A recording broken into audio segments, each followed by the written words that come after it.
Chapter 17. Mishra's Workshop. The imperial court had changed while Ashnod had been away, which was no surprise to the apprentice. In the year since the fall of Krug, she had left and returned a half-dozen times, and upon each return she discovered some new wing or pit or chamber had been added to the court of the new courtier of the Philology. Mishra had selected a site on the northwest tip of the Kur ridges, with a dominating view of the arid lands to the west. Through a trick of the weather patterns, this area was well watered and was swathed in trees so large that they might have been planted by the Thran themselves. They were some type of oak, with thick, heavy trunks and long, horizontal branches. Already some of the quarters and laboratories were being nestled among those branches. When Mishra became courtier, Ashnod reflected, he wished to set down roots. Perhaps, among the great trees, this was what he meant, literally. The first time she had seen the site, she had trouble believing that such huge growths had blossomed in a land that was elsewhere bone dry and arid. Surrounding the grove of great trees, most of the smaller timbers, still great, towering oaks and younger maples, downslope had been cleared. Part of the clearing was for cultivation, but more of it was for smaller foundries and forges. Already the residue of those forges spilled slag, the unusable remains of their industry, down the slopes and into the streams at the foot of the hills. The latest addition was a great barn that dominated an area at one end of the encampment. It was constructed of half-hoops of metal with fabric stretched between them. Already slave laborers were laying stonework for permanent walls along the base. Ashnod let a slave stable hand take her horse and entered the workshop proper. One of the great trees had died eons ago, leaving a massive stump over 60 feet high and twice that in diameter. Mishra had the stump hollowed out and converted into his own private workshop to rival the crushed ornery in now dead Krug. Now that workshop towered above her, the windows carved through its outer bark lit by fires within. The windows were oddly shaped, formed more by the twists of the once living bark than by Mishra's own needs. To Ashnod, the windows looked like malignant, winking eyes. The rooms within were similar odd, strange shapes that resembled teardrops or spirals or multi-plane solids. Rooms rose slightly from one end to the other or were constructed of numerous terraces, each with different machinery. Ashnod had no doubt that there were additional rooms within the structure that had not been there when she had last been present. Such was the sprawling nature of the new courtier's domains. One thing that had not changed was the treasure piled in the hallways, the remains of the initial looting of Krug. There was gold platerware and cracked crystal, gems spilling out of wooden boxes split by rough handling, and rare vases of blue and white glazing with longitudinal cracks running from rim to base. All of it was gathered to celebrate the power of the Reiki of the Suwardi, their new courtier by acclamation of the Philology Empire, the mighty Mishra. One wall had been cleared to allow diplomats, supplicants, courtiers, and other parasites to wait at Mishra's whim. Ashnod did not have to wait, of course, and breezed past these poor wretches. She felt the pressure of their eyes as she passed and smiled. That was one of the good things about returning to Mishra's workshop. The workshop proper was 2 parts library, 2 parts workshop, and 2 parts throne room. A great dark oak throne had been pushed against one wall, piled high with pillows and resting on a carpet of pure, regal purple, pulled from the wreckage of the palace of Krug. The throne was flanked on both sides by piles of books.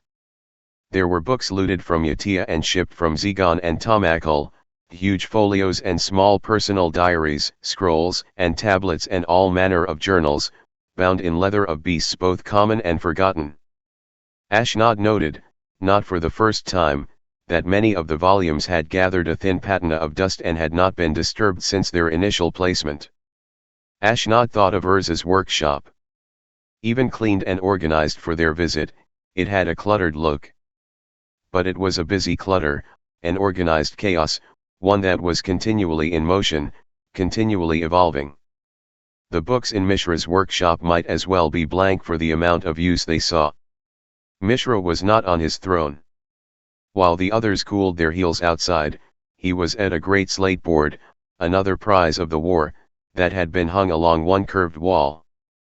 Mishra had been working in multicolored chalk, and out of the rainbow smears of his writings and frequent erasures, there arose the portrait of a dragon engine's head, bedecked with arcane letters and illegible scribbles. Hajar, ever faithful Hajar, stood by the throne and announced Ashnod's presence, which was fortunate, for Ashnod felt that Mishra would not bother to look up otherwise. Mishra regarded Ashnod, and the apprentice could sense a tenseness, a coiled spring nervousness, in the master. He tapped the chalk against the slate a few more times, then tossed the chalk into its box, and padded toward his throne. "Report," he grunted as he retook his place among the pillows. With each of her visits Mishra had become more brusque, more abrupt with her. Elevated to the supreme position and with the added responsibilities of running the far-flung empire, he had no longer any time to be polite, even if he had the inclination. "Plunder from the Yatian provinces," said Ashnod, proffering an inventory list that Hajar took. She folded her hands before her for a dry recitation. 4,000 pounds of gold, 6,000 of silver, including 2,000 bullion, 17 vases in good condition filled with gemstones worth. Mishra waved away Ashnod's words, and said, "Books." Ashnod sighed. Master Mishra had become more impatient of late. 5 new volumes on alchemy not in your collection. 3 volumes on optics. 2 on hydraulics that may be of vital interest, and 1 volume on metallurgy in the Yatian style, which may prove invaluable. 1 on clocks which sings the praises of its author. Records of gem-cutting, tinsmithing, and architecture. The standard collection of journals and diaries that will have to be read to determine if they contain anything useful. A large number of maps, most of Corlissian trading routes. Mishra nodded, folded hands before him, and patted his fingers together. Usable resources. 3 new mines have been seized, bringing the total to 17, said Ashnod. There were 18, but Yatian rebels pulled the main support frames out from one, choosing to seal themselves inside rather than surrender. 4 foundries have been dismantled and are being relocated here, and they should be operational within 2 months. Smaller forges are being set up in the Suwardi marches. Lumbering continues in northern Yatia, but under armed protection. Mishra nodded again, and said, "News." "More of the same," said Ashnod. "The surviving Yatian towns along the coast are willing to pay tribute and swear fealty, at least on the surface. However, raids and rebellions are common from the Suwardi marches south. As a result, any timetable involving Yatian resources is questionable at best. There is no shortage of slaves from among the captured revolutionaries and fallen towns." Ashnod was gilding the truth at best. For the first time the Philigi were controlling a population not of Philigi blood and with it the traditional ties to the Qadir. A more heavily armed presence was needed in Yatia to control the people and guard the plunder. That tied down manpower, and the Philigi hated to be tied down. Mishra did not pursue the nature of the unrest in his new conquests. Instead he simply said, "And my brother?" "Still beyond the Kur ridges," said Ashnod. The report always devolved down to this simple question and Ashnod's simple response. The plunder, the resources, the knowledge were all secondary to the activities of Mishra's brother. "As far as you know," said Mishra. Ashnod sighed, trying to hide her impatience. Since taking the mantle of command, Mishra had changed, and not for the better. "As far as we currently know. Ornithopters have been sighted along all the major passes eastward. But there has been no organized Yatian resistance. Urza is said to have established an encampment in Arjiv, near the Korli border, but Korli swears neutrality in the matter in exchange for access to Philigi markets." Hajar made a huffing noise. Most of the Philigi considered the Corlisians as bad as the Yatians, spreading honeyed lies of friendship while driving the hardest of bargains. Were the Korli merchants truly interested in pleasing the Philigi, they would have captured Urza and turned him over when Mishra's brother had crossed into their territory. "What is he waiting for?" said Mishra, patting his fingers together. "It's been a year. The loss of Krug and most of northern Yatia has struck him hard," said Ashnod. "He may simply be in hiding." "He never hides," said Mishra hotly. "He plots. He plans. He is still in communication with the Yatian towns, I am sure of it, and the rebels act on his command. He is waiting for the right moment. For the moment of weakness. Of inattentiveness. And then." Mishra raised both hands to indicate the magnitude of his brother's imagined revenge. Ashnod bit her lip, then said, "If that is the case, perhaps we should lay siege to the remaining Yatian towns and plunder them as well, denying him any further resources. Our dragon engines have been quiet for surprisingly long." Mishra made a grunting noise and slid off his throne. He motioned for Ashnod to follow as he headed for a side door to his throne room. Ashnod followed, and the rear of the procession was brought up by Hajar.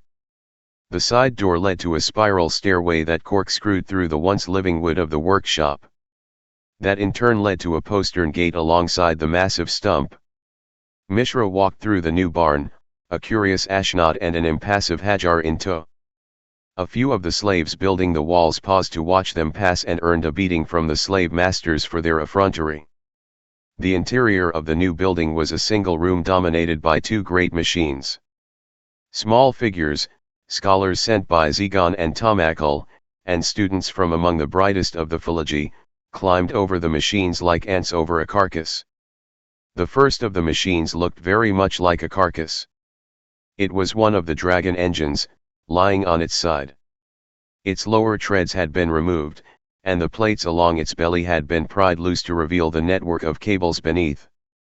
These had been uncoiled, like entrails, to reveal pumps and servos within the heart of the beast. Several small gems glittered weakly within the great wounds of the creation, but for the most part it was an inert thing, a dead creature.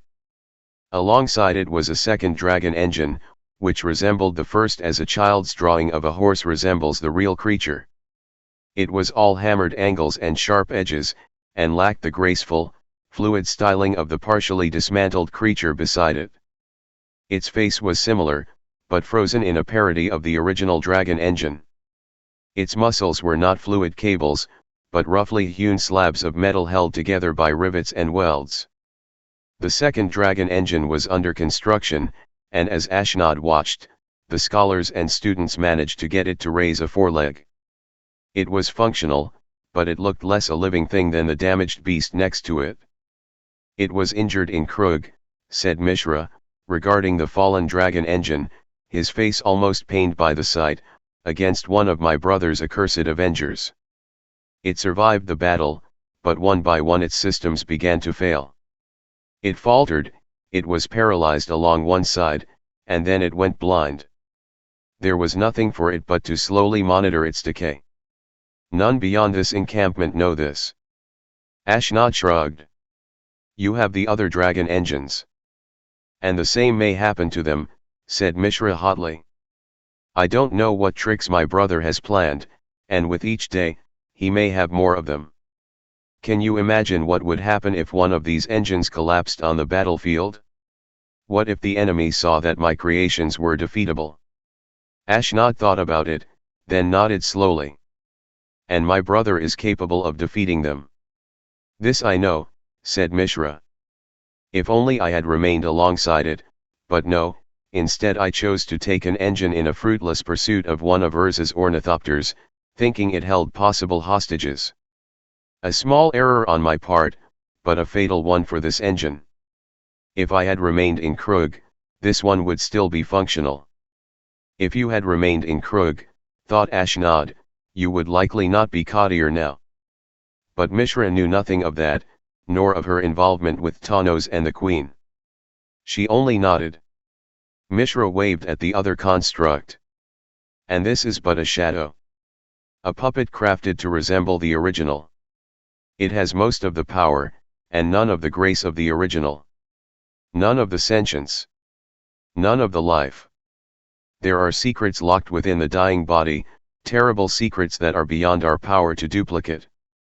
Perhaps Urza. Mishra's voice trailed off, then returned with iron behind the tone. Urza could, which is why we must ready these new engines, new devices, to keep him at bay. Ashnod said, Master Mishra, I think I can help.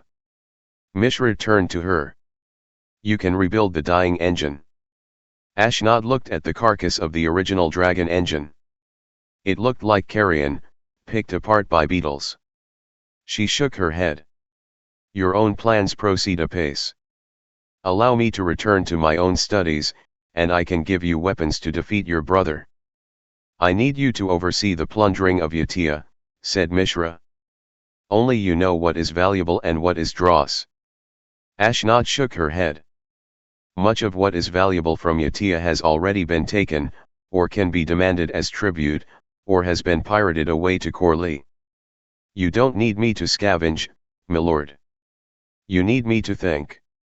To help you build. Mishra thought a moment, and Ashnod continued, I have had time to think of matters, both in my forced rest as a guest of Krug and later, seeking books and information for you. I believe that I can wrap a machine around a spark of life. I believe I can merge the living and unliving together. I can give you the army to defeat Urza. Mishra rocked slightly back and forth, then shook his head. I need you to be my eyes, my ears beyond these walls. There is much I need to have done, and so few, like you and Hajar here, who I trust to do it. Ashnod tilted her head to one side and said, a pity. Urza would trust Tawnos with such a matter. Indeed, it was Tawnos the student who distracted you with that fleeing ornithopter, for Urza the master had trained him well. Are you saying that Urza is a better master than you are? A red storm of rage formed on Mishra's face, and for a moment Ashnod wondered if she had pressed too far. But Mishra took a deep breath, and the anger subsided slightly. Sharply, he said, what do you need to produce such an army? Ashnod kept her gaze level, as if she had anticipated this request. My own lab, away from prying eyes. She nodded in mock reverence to Hajar. Most of the books on biology and anatomy from the plundered libraries. A portion of the resources sent as tribute. Surgical tools from Zegon. And slaves. Both skilled ones, smiths and glass blowers, and ones that no one will care if they are lost. Mishra was silent for a moment. Will criminals do? He said. Ashnod nodded sternly. Criminals, traitors, revolutionaries, deserters, those whose disappearance will not be mourned. What I am thinking would be distasteful to some. She nodded at Hajar again, but necessary for us to build an army to defeat your brother. That is one reason I would want to keep the encampment a secret. Mishra paused for a moment, then said, do it? I cannot promise results today, said Ashnod quickly, or tomorrow or the next. But with my research and your rebuilt dragon engines, we can hunt down your brother and destroy him, wherever he hides. My brother does not. Mishra stopped himself, then nodded. Take what you need. Send me reports. I want to know what you're doing. And make it quick. My brother will not lie waiting for his chance forever. Ashnod added, you should know what I propose to do. It is not a gentle process. Mishra said, these are not gentle times. And we are not a gentle people. Do what you must, but give me the weapons that I need. Do what you must. Ashnod bowed low, and Mishra spun on his heels, retreating back up the hillside to his warped workshop. Hajar, his silent ghost, followed in his wake. After they returned to closed doors, Ashnod thought, the Philology assistant would counsel his courtier against trusting the scarlet-haired woman. Or he would commend the courtier on his wisdom and be relieved that the woman would no longer be a regular participant in Mishra's court. It mattered not to Ashnod. She waited until both figures were out of sight, then she allowed a slow smile to spread across her face. She had gotten what she wanted, her own shop and the freedom to pursue her own studies. And she had learned something else. Whatever else Mishra was, he was afraid. Afraid of his brother. Afraid of being punished for stealing his brother's woman, for destroying his brother's house, for breaking his brother's toys. It was a useful tool to use in dealing with the new courtier, but one she had to be careful not to blunt with overuse.